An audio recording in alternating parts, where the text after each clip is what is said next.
Bueno, buenos días. Mi nombre es Natalie Giraldo, soy residente de segundo año de Medicina de Urgencias de la Universidad de Antioquia y el día de hoy vamos a hablar acerca del enfoque diagnóstico de los síndromes de herniación cerebral. Mi asesor para la charla fue el doctor Andrés Toro, quien se desempeña como neurocirujano del Hospital Alma Mater de Antioquia y a quien le agradezco por la asesoría. Entonces, la idea es hablar de la definición, pues, como grande de la herniación, que siendo estrictos, pues deberíamos hablar de herniación encefálica porque no solo lo que se hernia es el cerebro, posteriormente hablaremos algo somero de la fisiopatología y luego comenzaremos a desarrollar cada uno de los tipos de hernia, haciendo énfasis en la clínica y en los hallazgos imagenológicos que podemos encontrar. Entonces, en cuanto a la definición, tenemos que la hernia encefálica se puede definir como un desplazamiento mantenido de una o varias partes del encéfalo a través de elementos anatómicos normales, y esto se va a producir generalmente por un efecto mecánico secundario, ya sea una expansión intracraneal, un aumento o descenso de la PIC y en menor medida por un efecto de la presión atmosférica. Entonces, tenemos que las hernias encefálicas son como uno de los últimos pasos donde confluyen varias patologías intracraneales, y esas patologías pueden ser los síndromes vasculares agudos, las lesiones ocupantes de espacio, los TEC, y finalmente van a condicionar generalmente a un aumento de la presión intracraneal y va a llevar a la herniación cerebral. Y por eso es muy importante estar familiarizado con ellas y que se reconozcan de forma rápida y precisa, porque su morbimortalidad es muy alta y entonces los urgentólogos, esta es como la forma más importante que tenemos de impactar en el desenlace de estos pacientes, haciendo un diagnóstico rápido. Y por eso entonces en muchos artículos hablan que esta patología debería etiquetarse como código cerebral para relacionar pues como la necesidad emergente de contrarrestar oportunamente procesos cerebrales tan desastrosos como pueden ser la herniación encefálica. Entonces, las causas principales pues, de la herniación van a ser los hematomas, los infartos malignos que condicionan edemas malignos, tumores, infecciones por la formación de abscesos, empiemas, quistes hidatídicos, hidrocefalia, hemorragia subaracnoidea, neumoencéfalo, ya sea de origen traumático o posoperatorio, la fuga de líquido cefalorraquídeo por algún procedimiento realizado y el síndrome del colgajo de piel hundido. Estos dos últimos, estas dos últimas causas, digamos que son causas más raras y fisiopatológicamente se van a comportar distinto, pero en la clínica, digamos que va a presentarse pues de una forma indistinguible con respecto a las que se producen por un aumento de la presión intracraneal. Hablando entonces un poco de la fisiopatología, tenemos que el doctor Alexander Monro fue un médico escocés que junto a su padre se caracterizaron por el gran desarrollo de la medicina en Edimburgo, y él fue uno de los primeros que habló sobre los componentes de la presión intracraneal. Más adelante, el doctor George Kelly entonces hizo algunos ajustes a esa teoría, conformando la teoría que conocemos actualmente como la teoría de Monroe-Kelly, que habla que la presión intracraneal va a estar determinada por tres componentes que van a ser la masa encefálica en un 80%, el flujo sanguíneo cerebral en un 10% y el líquido cefalorraquídeo el restante 10%. Entonces, los vasos cerebrales tienen una capacidad de autorregulación siempre y cuando la presión de perfusión cerebral se mantenga como en unos límites o en unas cifras constantes. Se ha visto que esas cifras son entre 50 a 150 milímetros de mercurio. Entonces, cuando la presión de perfusión cerebral se encuentra entre esas cifras, el cerebro tiene la capacidad de mantener un flujo sanguíneo cerebral constante, pero hay algunas entidades como la hipertensión arterial que van a desplazar esa línea, como lo vemos en la gráfica, en la línea morada van a desplazar esa curva como hacia la derecha, como por ejemplo en los pacientes hipertensos, en donde la presión de perfusión cerebral para que se mantenga un flujo constante debe ser entre 75 y 175 milímetros de mercurio. Pero entonces cuando esa autorregulación, esa capacidad de autorregulación de los vasos cerebrales se pierde, lo que va a suceder es que va a haber una vasodilatación de estos vasos cuando no la debe haber, y esto posiblemente va a llevar a un edema cerebral, y si ese proceso no se detiene, posiblemente a una herniación encefálica. O puede suceder que haya una vasoconstricción y el colapso de los vasos lleve entonces a un proceso de isquemia y posterior necrosis del tejido encefálico. Entonces, ya entrando en materia de los tipos de herniación encefálica que vamos a hablar el día de hoy, van a ser de la hernia subfalcina, de la hernia transtentorial descendente, que esta a su vez puede ser bilateral o unilateral, de la hernia amigdalina, de la hernia transtentorial ascendente y de la hernia extracraneal. Y vamos a hablar, pues, a mencionar algo de la hernia transesfenoidal. Entonces, como les mencioné al principio, digamos que el papel de nosotros como urgentólogos va a ser el abordaje diagnóstico y el diagnóstico temprano de esta entidad. Entonces, traje este esquema pues como manera de propuesta, en donde se identifican 6 puntos clave que debemos distinguir para evaluar pues cuando estamos sospechando esta patología en los pacientes. Entonces, lo primero es la información clínica que la vamos a obtener pues del paciente desde que su condición clínica lo permita, y la información de los familiares, y de acuerdo a esa información vamos a determinar si lo podemos, con la información que él nos dé, como poner en ubicar en algún síndrome neurológico. Y posteriormente, ya con los hallazgos en la tomografía, vamos a identificar unas estructuras clave que debemos evaluar, que es el lugar por donde se puede herniar el encéfalo. Estas estructuras van a ser la hoz del cerebro, el tentorio y el foramen magno. Y con respecto al septum pelúcido, que va a ser como, si bien no es una estructura por donde se hernia el encéfalo, es una de las estructuras que más nos va a servir como punto de referencia para reconocer si hay una desviación de la línea media. Lo otro es como ver hacia qué dirección se está desviando el encéfalo. Aquí lo importante o lo grande pues es analizar si hay una desviación horizontal o vertical, y luego evaluar las estructuras desplazadas. Aquí es importante determinar si a nivel del tentorio, como vamos a ver más adelante, pues si hay como alguna herniación a nivel de esta incisura, y hay otras estructuras que también pueden verse desplazadas directamente, como son el giro singular, el uncus, el giro parahipocampal, entre otras. Si bien hay algunas estructuras propiamente que se pueden ver desplazadas, como ya lo mencioné, digamos que hay unos signos indirectos mucho más fáciles de evaluar y más evidentes que nos pueden hablar de estos tipos de herniación cerebral, y esas estructuras van a ser las cisternas, el tallo cerebral y los ventrículos. Y finalmente, entonces, por esa compresión que puede generar el aumento de la presión intracraneal y la herniación, entonces se puede dar la compresión de vasos vasculares y generar síndromes como de arteria cerebral anterior, posterior y de la pica, comprimir los pares craneales llevando a un déficit neurológico, y la obstrucción del drenaje pues, del líquido cefalorraquídeo, que va a llevar a una hidrocefalia.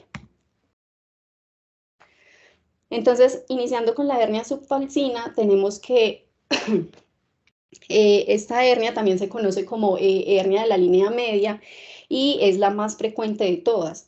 Esta hernia consiste en que va a haber un desplazamiento del giro singular por debajo de la hoz del cerebro, y esto va a llevar entonces al desplazamiento del giro singular. Generalmente, por no decir que siempre, esta hernia se va a presentar a nivel anterior, porque hacia nivel posterior la hoz es mucho más ancha y más rígida, entonces eso le va a proporcionar como mucho más resistencia a alguna posible desviación. Entonces, por eso vamos a ver comprometido generalmente la parte anterior. En este caso, en la clínica, pues que vamos a ver del paciente, va a ser una compresión de la arteria cerebral anterior, y eso clínicamente se va a traducir en una debilidad pues unilateral del miembro inferior, aunque en raras ocasiones se puede ver debilidad bilateral, retención urinaria, y por la compresión de los vasos venosos se puede ver también entonces un aumento de la presión intracraneal.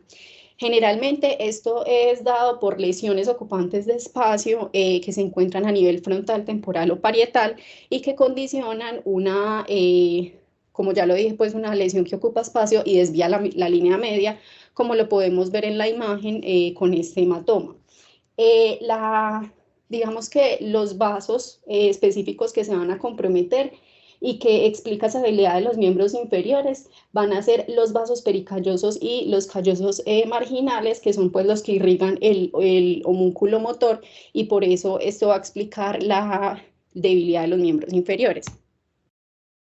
Si bien digamos que esta es una de las hernias clínicamente más inespecíficas, es una de las hernias que tomográficamente digamos que podemos evaluar de forma más fácil.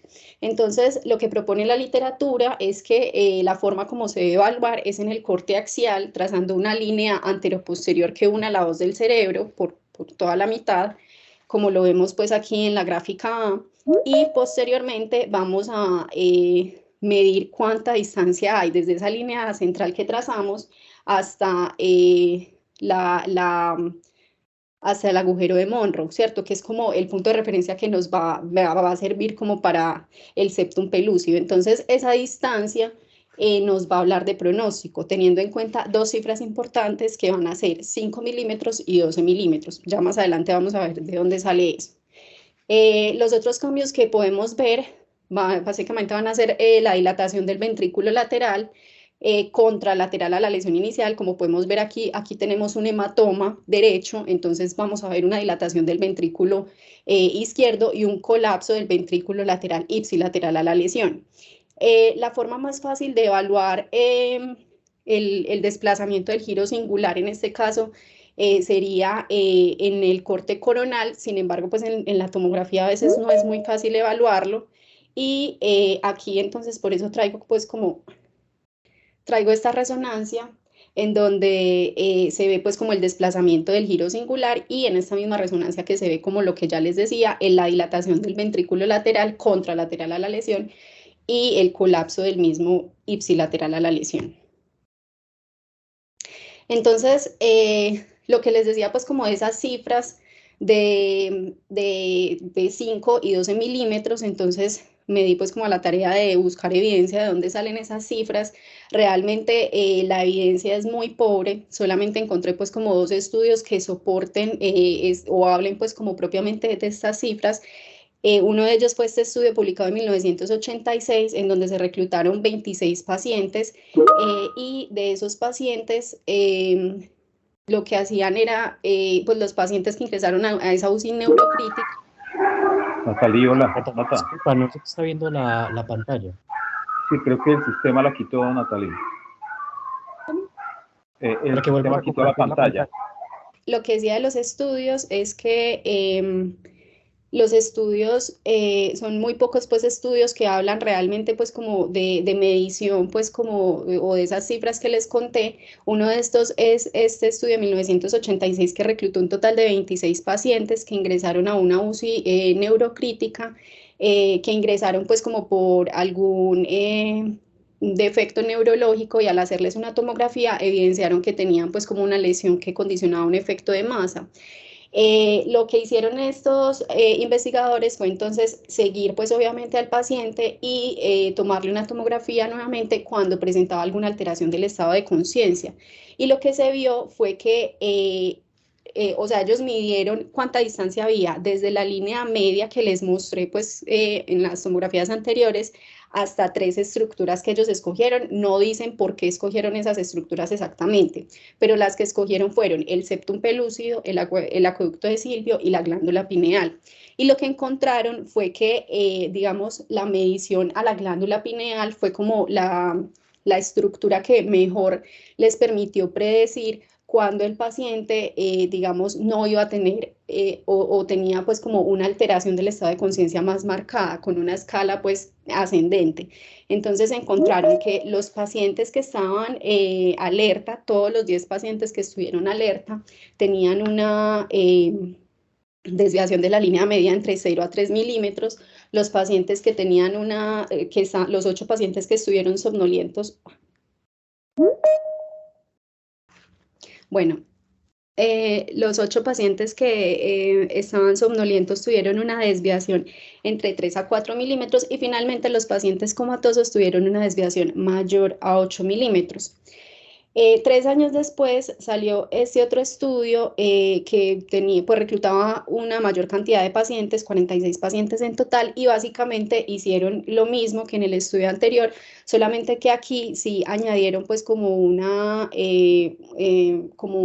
medida adicional, que fue la medición a la glándula pineal en el corte coronal. Lo que ellos encontraron, a diferencia del otro estudio, fue que la medición el septum pelúcido fue como la medición donde más se podía predecir, pues como la alteración del estado de conciencia, como lo podemos ver aquí en esta gráfica, en la tabla 4, donde se tomaron solamente los 27 pacientes que tuvieron un estado comatoso o estuporoso y se les midió el desenlace. Entonces, de esos 27 pacientes que ingresaron estuporosos y comatosos, los que tuvieron un buen desenlace, pues que recuperaron el estado de conciencia alerta, tuvieron una desviación de 9.8 milímetros o menos, mientras que los pacientes que tuvieron finalmente un desenlace de muerte o un pobre desenlace siempre tuvieron una desviación de la línea media mayor de 12.8 milímetros, y esto con una diferencia estadísticamente significativa. De ahí entonces es que hablemos de estas cifras, y que también hablemos de la medición al septum pelúcido, tomando como referencia el acueducto de Silvia. ¿Qué otros métodos se han estudiado entonces para detectar la desviación de la línea media? Entonces, este estudio, digamos que es uno de los estudios más recientes del 2014, que han buscado evaluar con ultrasonografía, sobre todo en el contexto de la UCI, la desviación de la línea media. Lo que hicieron pues en este estudio fue reclutar 52 pacientes.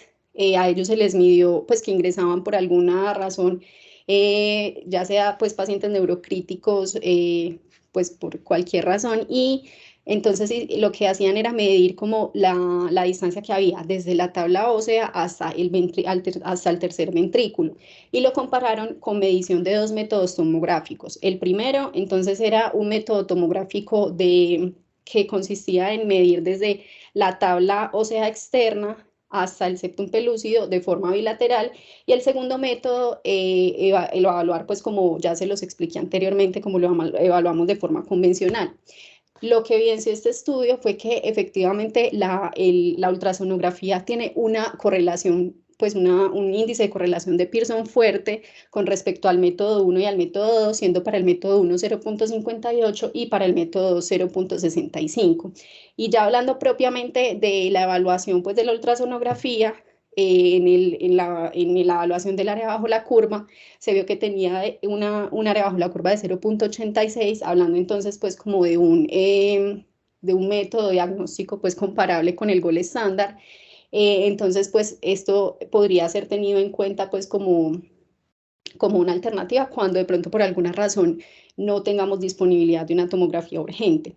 Y estos fueron pues como los estudios que antecedieron este estudio previo, que más o menos reportaba los mismos resultados.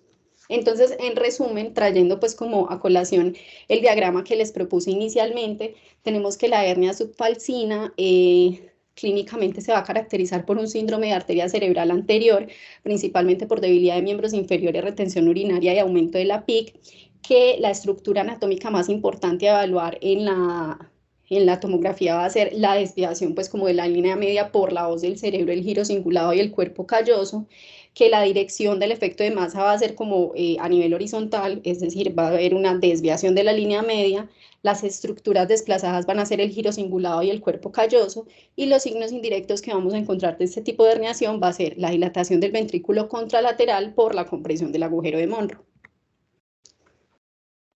Pasando entonces a la hernia transtentorial descendente, recordemos que esta hernia puede ser lateral o central. Tenemos que este tipo de hernia suele asociarse a la hernia subfalcina, y es la segunda hernia más común, y es muy importante dado su gravedad y su frecuencia. Entonces, aquí lo que va a suceder es que por nuevamente alguna lesión que esté condicionando un efecto de masa, va a empujar el lóbulo temporal por debajo de la incisura tentorial. Y los estudios han mostrado que el tamaño de esta incisura tentorial puede influir en el tipo de hernia que pueden presentar los pacientes. Entonces, por ejemplo, los pacientes que tienen un tamaño muy grande de esta incisura tienden más a presentar una hernia transtentorial descendente central, mientras que los que tienen una incisura más pequeña tienden a presentar una hernia transtentorial descendente lateral. A su vez, esa hernia transtentorial descendente lateral, es decir, cuando se hernia el lóbulo temporal, puede clasificarse en anterior y posterior. La anterior va a consistir en la herniación de la parte más medial del lóbulo temporal, que es el uncus, y la posterior, pues en la parte más posterior del lóbulo temporal, que es el giro parahipocampal. Aquí es importante resaltar una de las variaciones que les decía, pues se les mencionaba al principio, de las causas de hernia, que es la hipotensión intracraneal, que si bien es como fisiopatológicamente distinto, clínicamente va a ser indistinguible, pero básicamente lo que sucede aquí, pues como en este tipo de hernia por hipotensión intracraneal, es que por una fuga de líquido cefalorraquídeo, por algún procedimiento que se haga, se va a generar entonces una disminución del volumen de líquido cefalorraquídeo que va a generar una diferencia de presiones, y esa diferencia de presiones va a generar una tracción de la médula sobre el tronco encefálico, y eso va a llevar entonces básicamente a una hernia transtentorial descendente que puede ser lateral o central, pero como ya les dije, pues solo es como fisiopatológicamente, digamos, por el antecedente del paciente, pero clínicamente se puede presentar igual. Entonces, comenzando con la transtentorial descendente anterior uncal o también llamada hipocampal, tenemos que va a haber una compresión del tercer par craneal, es como el primer hallazgo clínico. Entonces lo que vamos a encontrar en el paciente va a ser una dilatación pupilar ipsilateral, una ptosis y una desviación externa de la mirada. Si digamos no detenemos este proceso allí y la presión pues sigue aumentando, entonces el pedúnculo cerebral contralateral va a ser comprimido contra el borde libre del tentorio, y eso va a llevar a una disrupción de fibras del tracto córtico-espinal. Y eso clínicamente se va a traducir en una hemiparesia ipsilateral a la lesión inicial, que se conoce como el signo de falsa localización, porque generalmente pues cuando estamos viendo pacientes con esta sintomatología que nos llega al servicio de urgencias, generalmente, pues con una hemiparesia, vamos a pensar que es por un síndrome vascular agudo, cuya lesión a nivel central correspondería al lado pues contralateral, pero entonces en este caso es ipsilateral y por eso se conoce como signo de falsa localización. Y si el proceso pues no se detiene allí, se va a ver una alteración del estado de conciencia, y estos tres síntomas, o sea, la dilatación pupilar, el signo de falsa localización y la alteración del estado de conciencia, van a conformar lo que se conoce como el fenómeno de Kernohan-Waldman.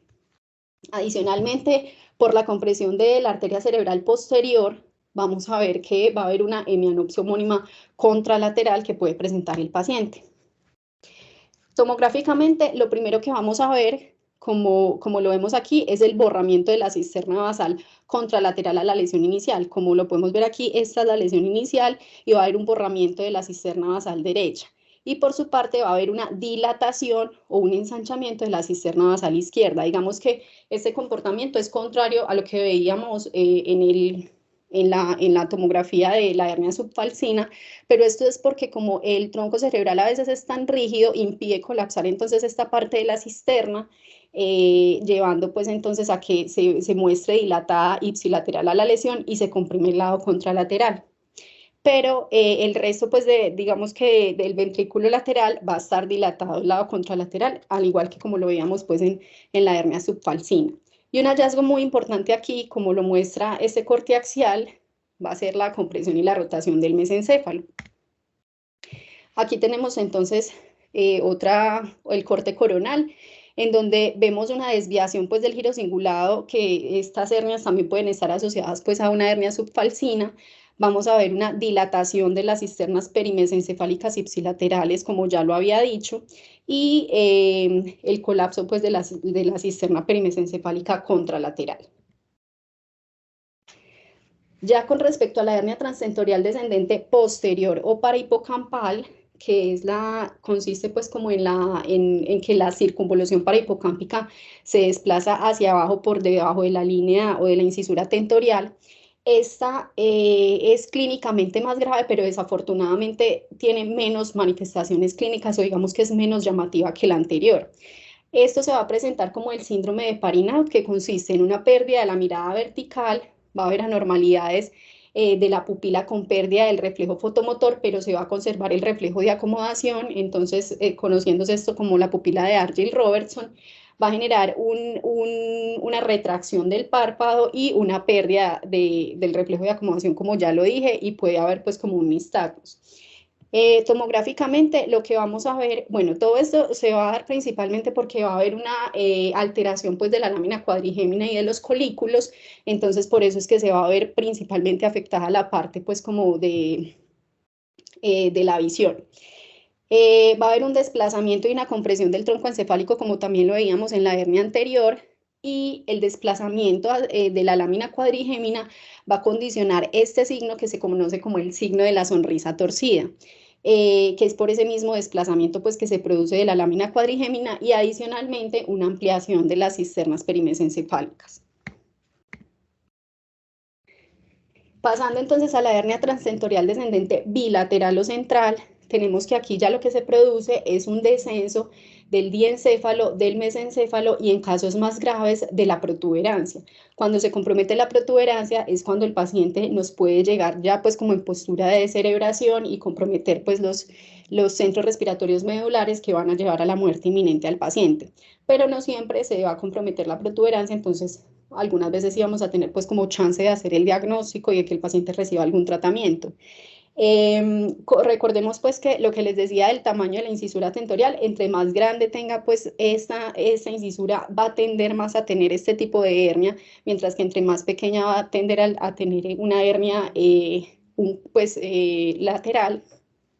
Aquí lo que vamos a ver clínicamente, digamos que va a hacer cosas muy parecidas a la hernia anterior, entonces también va a haber una parálisis del tercer par craneal, habiendo ptosis, una mirada externa y dilatación de la pupila ipsilateral. Por una obstrucción del acueducto de Silvio va a haber hidrocefalia y por la compresión de los vasos venosos, principalmente de la vena de Galeno, puede haber un aumento de la presión intracraneal. Y ya de acuerdo al compromiso de otras estructuras, entonces como por ejemplo la atracción del infundíbulo hipofisiario, puede haber una diabetes insípida, por la compresión bilateral de la arteria cerebral posterior, acá ya puede haber una ceguera cortical. Recordemos que en la anterior, como el compromiso solamente era de un vaso, había una hemianopsia homónima contralateral, y aquí puede aparecer un signo que se conoce como la hemorragia de Duret, que ya se los voy a mostrar. Entonces, imagenológicamente lo que tenemos es, por ejemplo, en este corte coronal, un evidente descenso del mesencéfalo, que también lo podemos ver pues como en este corte axial, y la deformación pues como del tronco encefálico. Y va a haber una dilatación de la asta temporal del ventrículo contralateral a la lesión inicial y una obstrucción del cuarto ventrículo. Aquí va a aparecer un signo que se conoce como el signo de la escotadura de Kernohans, que se produce pues como por una compresión de la arteria cerebral posterior contra ese borde del tentorio. Digamos que en la tomografía puede llegar a verse, pero es mucho más difícil, entonces por eso les traigo esta imagen de secuencia de T2 de resonancia, en donde lo podemos ver. Se trata pues como de este huequito que se ve acá, por la compresión que se produce pues sobre esa arteria. Y con respecto a la hemorragia de Duret, entonces consiste en la ruptura y el vasoespasmo de los vasos perforantes del tronco encefálico por esa tracción que se produce, y eso va a generar pues como infartos hemorrágicos. Entonces aquí volviendo pues como al esquema que les traje inicialmente, junté pues los dos tipos de hernia descendente, tanto la bilateral como la unilateral. Entonces, la clínica, aquí lo importante es que va a haber una parálisis del tercer par craneal, puede haber también una compresión de la arteria cerebral posterior uni o bilateral, y ya de acuerdo a eso puede generar la hemianopsia homónima o la ceguera cortical y la hidrocefalia. La estructura anatómica más importante a evaluar aquí va a ser el tentorio, que recordemos que va a haber como un desplazamiento del lóbulo temporal o del tronco encefálico por debajo de esta incisura. La dirección que va a tomar pues la estructura desplazada va a ser hacia abajo, la estructura desplazada en la imagen va a depender, pues, como ahí sí el tipo de hernia. Entonces en la hernia anterior se va a desplazar el uncus, en la posterior se va a desplazar la circunvolución parahipocampal. Sin embargo, en la posterior, pues, imagenológicamente no lo vamos a poder detallar muy bien. Y en la central se va a desplazar el diencéfalo, el mesencéfalo y en casos más graves el puente. Y los signos indirectos, entonces a nivel de la hernia central va a ser el descenso y elongación del tronco encefálico, y a nivel de la hernia unilateral el ensanchamiento ventricular contralateral, como también lo veíamos, por ejemplo, en la hernia subfalcina. Pasando a la hernia transtentorial ascendente, entonces tenemos que este tipo de hernia es un poco más rara, se produce generalmente por lesiones expansivas que ejercen efecto de masa en dirección ascendente, y esto genera que se desplace el vermis cerebeloso y la parte superior del cerebelo a través de esa misma incisura o hendidura tentorial de la que hablábamos anteriormente. Aquí quiero mencionar este síndrome del colgajo hundido, porque si bien se puede presentar en cualquier tipo de hernia, es importante tenerlo en cuenta en la hernia transtentorial ascendente. Lo que sucede aquí, esto también es conocido como hernia paradójica, y lo que sucede es que cuando el paciente se lleva por alguna razón a una cranectomía descompresiva, por un edema maligno o por un trauma, entonces la presión atmosférica va a ser superior o va a ir superando la presión intracraneal, y va a generar como un efecto de masa sobre esa parte del cerebro que quedó con ese defecto óseo. Y el paciente comienza con un deterioro neurológico y debe ser llevado inmediatamente a una craneoplastia, que sería pues como el tratamiento de esto. De ahí la importancia de que los neurocirujanos pues hagan las cranectomías cuando verdaderamente están indicadas, pues esto no es, pues no está libre de riesgos. Y este tipo de hernia se puede presentar cuando, pues incluso días a semanas después de haber hecho la cranectomía. Entonces, la clínica que vamos a tener aquí es, el paciente va a tener una compresión pues del tercer ventrículo, que va a llevar a una hidrocefalia, una compresión de las venas de Galeno y Rosenthal, que va a llevar a un aumento de la PIC, y por la obstrucción de las arterias cerebelosas superiores y de la arteria cerebral posterior, va a comportarse clínicamente inicialmente como un infarto cerebeloso. Entonces el paciente se puede presentar inicialmente con náuseas, vómitos, cefalea occipital y ataxia, pero posteriormente evolucionará a la obnubilación, inestabilidad hemodinámica y respiratoria, bradicardia grave, arritmias potencialmente fatales. Aquí es donde se presenta la triada de Cushing, y hay una evolución pues como de las pupilas, donde las pupilas inicialmente pueden estar mióticas, pero a medida que el mesencéfalo comienza a ascender, comienza pues a dilatarse la pupila. Aquí quiero hacer mención como que el examen físico es muy importante, pues como todo en medicina, y sobre todo cuando estamos hablando de estos síndromes de herniación cerebral, la evaluación de la pupila es demasiado importante, porque como lo hemos visto, va a ser una manifestación clínica en la mayoría de las hernias. Con respecto a los hallazgos tomográficos que tenemos en este tipo de hernias, entonces va a haber una obliteración de las cisternas perimesencefálicas y una dilatación de los ventrículos laterales, como lo hemos visto también en los diferentes tipos de hernia. Pero aquí va a aparecer pues como un tipo o un signo muy característico, que lo denominan como el signo del trompo, y es precisamente como por esa tracción que se ejerce sobre el tronco y sobre el mesencéfalo. Entonces se adquiere pues como en forma de trompo. Pues aquí en esta imagen lo podemos ver ya sin el sesgo de la demarcación de la línea. Como podemos ver, el mesencéfalo adquiere pues como esa forma de trompo, pues como le llaman. Entonces, en resumen, en este tipo de hernia vamos a ver un aumento de la PIC, una compresión de la arteria cerebral posterior y de la arteria cerebelosa superior. Aquí nuevamente la estructura más importante a destacar o a evaluar es el tentorio, pues porque aquí, al contrario de la descendente, pues no va a estar por debajo sino por encima. La dirección que toma la masa encefálica entonces va a ser hacia arriba a través de esa escotadura pues del sensorio. Las estructuras desplazadas van a ser los hemisferios cerebelosos superiores, el vermis y los colículos superiores e inferiores, y en ocasiones, pues como si no lo atendemos a tiempo, puede comprometer también el mesencéfalo, y los signos indirectos van a ser entonces la obliteración de las cisternas crurales ipsilaterales a la lesión y el desplazamiento anterior del tronco encefálico. Pasando entonces a la hernia amigdalina, tenemos que lo que sucede aquí es que la amígdala se va a herniar a través del agujero magno, y habitualmente esta herniación no suele ser como tal la causa de la muerte, sino que lo que causa la muerte es el desplazamiento de las otras estructuras que genera el descenso de la amígdala. Entonces, ya en la otra diapositiva les voy a mostrar cómo ese descenso puede generar pues como una compresión del tronco contra el clivus, y eso realmente es lo que genera el compromiso de los centros respiratorios medulares y finalmente la muerte del paciente. Entonces, aquí, como podemos ver en la imagen, va a haber un descenso de la amígdala por debajo del agujero magno, y eso lo que va a generar es una compresión del tronco encefálico contra el clivus, que va a llevar a una depresión respiratoria y cardíaca, una parálisis flácida y una alteración del estado de conciencia. Y adicionalmente va a haber una obliteración de la cisterna medular, que va a condicionar una hidrocefalia, y clínicamente por esos digamos, esos vasos que se pueden romper durante el descenso de la amígdala a través del agujero magno, entonces también se pueden presentar las náuseas, vómito, el mareo, que nos puede dar un infarto cerebeloso inicialmente.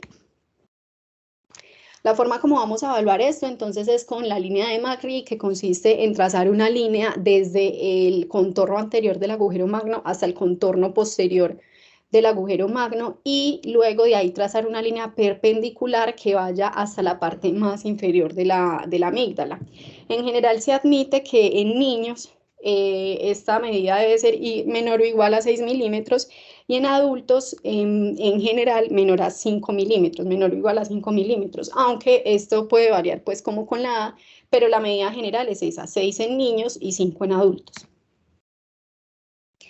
Lo que vamos a ver entonces en la imagen es un desplazamiento anterior del tronco encefálico, como lo vemos aquí, que va a condicionar una obliteración de las cisternas de la fosa posterior, y eso va a hacer que encontremos pues como una dilatación de los ventrículos y la hidrocefalia posterior.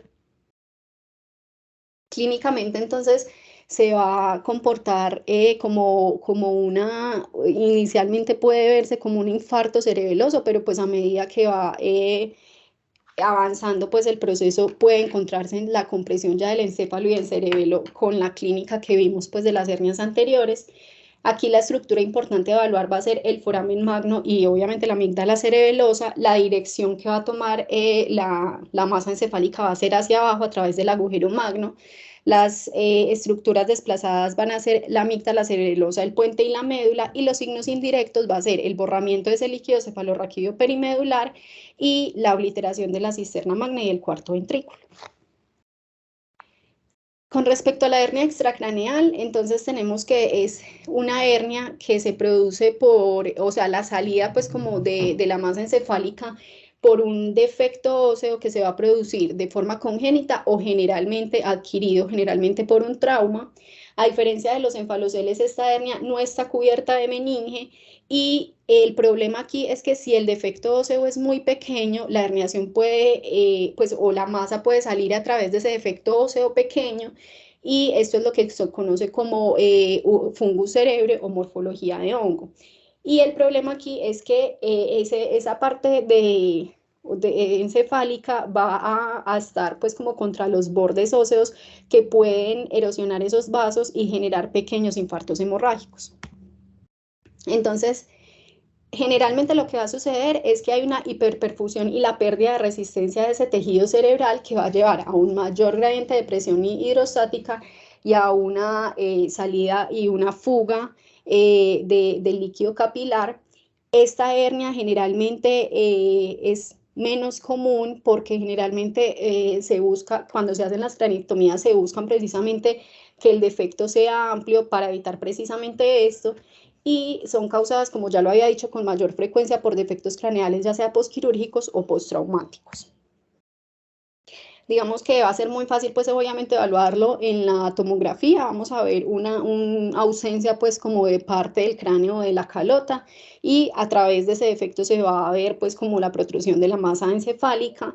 Y precisamente como puede afectar cualquier parte del cráneo, entonces la clínica va a depender básicamente del área afectada. Y finalmente, entonces, la hernia transalar, que digamos que es de la hernia que menos se habla y menos estudiada, porque generalmente se asocia a otro tipo de hernias más peligrosas, más de peor pronóstico, entonces siempre se suele hacer énfasis como sobre los otros tipos de hernia.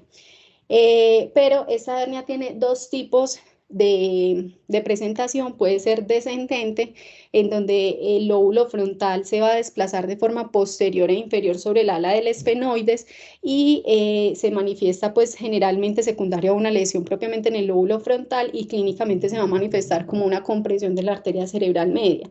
Mientras que en la arteria, en la ascendente, lo que va a suceder es que el lóbulo temporal se va a desplazar de forma superior y anterior a través de la cresta esfenoidal, en un defecto, pues, o por una masa que sucede en la fosa craneal media, y digamos que esta clínicamente puede ser más llamativa porque se va a generar una compresión de la carótida interna supraclinoidea, pudiendo desarrollar entonces un síndrome de arteria cerebral media y anterior. Finalmente, entonces, a forma de conclusión, tenemos que la hernia cerebral es una afectación potencialmente mortal que debe diagnosticarse con prontitud, y el espectro de imágenes puede variar desde cambios muy sutiles en la tomografía hasta desplazamientos claros de las estructuras cerebrales, pero generalmente cuando ya tenemos estos desplazamientos tan claros, pues el pronóstico del paciente va a ser malo. El edema cerebral, los tumores o la hemorragia son causas de hernia cerebral secundaria a un aumento del volumen y de la presión intracraneal, pero recordemos que también pueden haber, aunque son pues obviamente la minoría, fisiopatológicamente puede haber hernias con una disminución de la PIC como en la hernia paradójica. La hernia cerebral puede causar necrosis por presión cerebral, comprimir los nervios y vasos craneales, causando hemorragia o isquemia, y obstruir la circulación normal del líquido cefalorraquídeo, produciendo hidrocefalia. Y por tanto, cada tipo de hernia puede estar asociado a un síndrome neurológico específico. Y finalmente, las cisternas basales están involucradas en casi cualquier tipo de hernia, como les mostré, lo que las convierte en un punto de referencia anatómico clave para el diagnóstico de estas lesiones. Muchas gracias, y quedo entonces atenta a las preguntas y sus comentarios. Doctora, la felicito. Me pareció una charla muy bien dada, el tiempo muy bien administrado, y nos despierta en el sentido de que no nos podemos conformar con un corte axial, sino que los cortes sagitales y el coronal son indispensables como para hacer un buen diagnóstico de herniación. Nada más que decir, de verdad, muchas felicitaciones. Muchas gracias, doctor.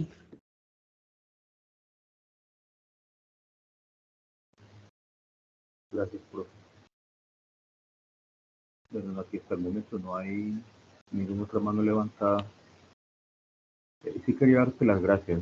Me parece un tema que es de todos los días para uno. Y uno a veces, como decía el profe Juan, solamente se apoya en uno de los cortes, ¿cierto? Y creo que estamos llamados a ser un poquito más específicos con lo que está pasando. Durante la formación, los neurocirujanos siempre le dicen a uno que el cerebro se puede mover en cualquier dirección, ¿cierto? Y es básicamente lo que tú mostraste, que el vector puede ir de adelante hacia atrás, de arriba hacia abajo, de derecha a izquierda, de izquierda a derecha, y que uno tiene que estar pendiente de eso, ¿cierto? De las cosas que a mí me parecen más difíciles son aquellos pacientes ancianos que muchas veces llegan con síntomas y tienen hematomas que son bilaterales, son hematomas crónicos, y uno a veces tiene el riesgo de pasar por, y una vez lo vi, un error diagnóstico que fue leída como normal, y realmente se referían a hematomas bilaterales del cerebro que causaban desviación hacia la parte de abajo. Uno siente que definitivamente hay situaciones que sí le pueden pasar a uno a medida que el hematoma va cambiando de color, ¿cierto? Cuando uno ve la tomografía. que es lo que uno a veces no puede entender o no logra entender la imagen adecuadamente. Bueno.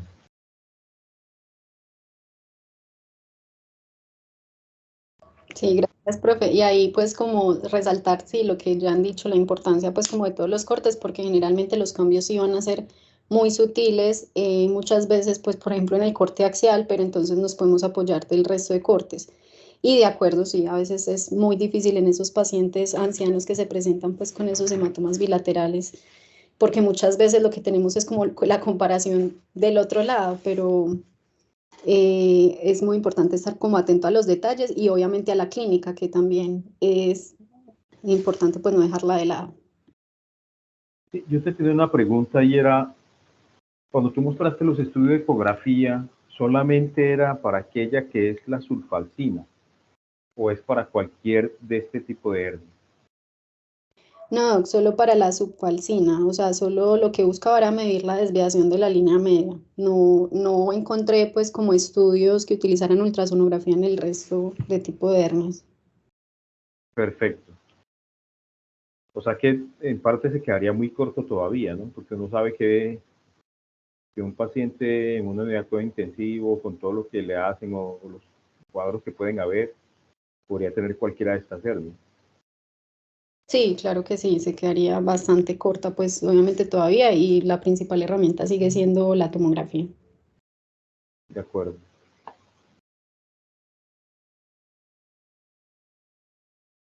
Bueno, hay muchas gracias ahí en el chat. Buenos días, soy Andrés Toro, el neurocirujano. Quería hacer un Profesor pequeño Andrés, comentario. hágale. Sí, ¿Qué claro. tal, compañeros? ¿Cómo están? No, la charla espectacular, me encantó, mejor que la de cualquier presidente de neurocirugía. Muy completa, muy bien explicada con la fisiopatología. Entonces, felicitaciones, Natalie. Un comentario, a ver, un pequeño comentario sobre la hernia subfalcina, lo explicó muy bien Natalie. Muchas veces también vemos hernia subfalcina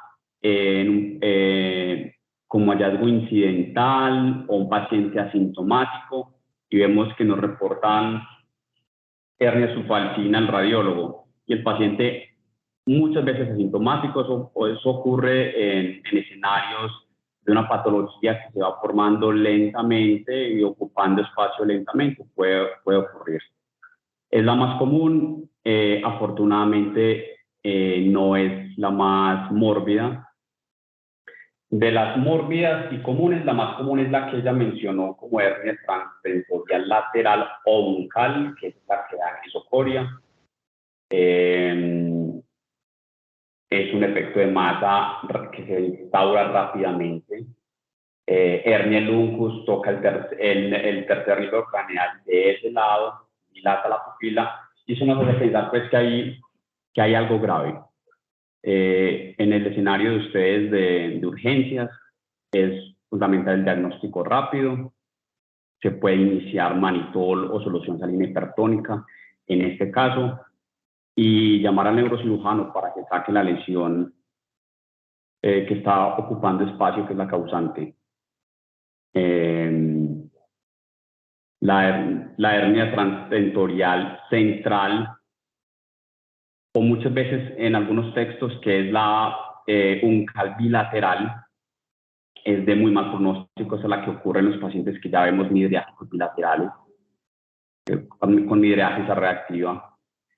La hernia transcraneal, que es la que vemos en los pacientes que les hacemos craneectomías compresivas por un infarto o en una craneotomía que se infecta.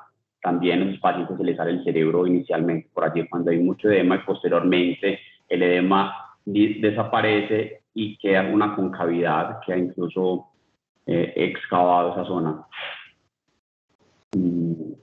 La hernia amigdalina. La hernia amigdalina también se puede instaurar rápidamente y es también de pésimo pronóstico. Pero también se puede ver una herniación amigdalina de las amígdalas del cerebelo en un contexto asintomático, en una patología que se llama la malformación de Arnold-Chiari o de Chiari, que es un problema en la formación de la fosa posterior pero no siempre lo que quiero decir es que no siempre se forma en el contexto agudo. Cuando es agudo, pues, pronósticos perversos, ya no hay ni siquiera una cirugía puede salvar eso. Pero se puede dar de manera larvada y lenta en el tiempo también, en la malformación de Arnold Chiari. La hernia transtemporal ascendente es muy rara, yo nunca la he visto, la verdad, está en los libros. Ya, eso era lo que quería comentar y felicitar nuevamente a Natalie por su muy buena exposición. Profesor, muchas gracias. Está el profe, estaba Daniel Escobar. Daniel, ¿vas a decir algo? No, profe, sin problema, ya me quedó resuelta la duda. Perfecto, listo. Y está el profe Juan Arango. Sí, una pregunta para el doctor Toro. Hace algunos años, yo creo que por ahí 8 o 10 años, yo leía que cuando se presentaba la anisocoria había cierto tiempo dependiente para llevar a cirugía. Eso era como 60 o 70 minutos, no estoy muy seguro. La pregunta es si ustedes tienen realmente un tiempo de inicio como para rescatar cerebro con base en la midriasis. Profe, no tenemos como un tiempo determinado. Nosotros tratamos de hacerlo inmediatamente. Tan pronto se pueda resolver la situación, inmediatamente, no tenemos un tiempo. Muchas gracias. Un gusto, profe. Bueno, muy bien. No hay más manos levantadas. Hay un comentario en el chat agradeciendo a la doctora Luces. Doctora Natalie, muchas gracias por su presentación. Gran trabajo. Un feliz día para todos. Gracias, profe. Hasta luego. Feliz día.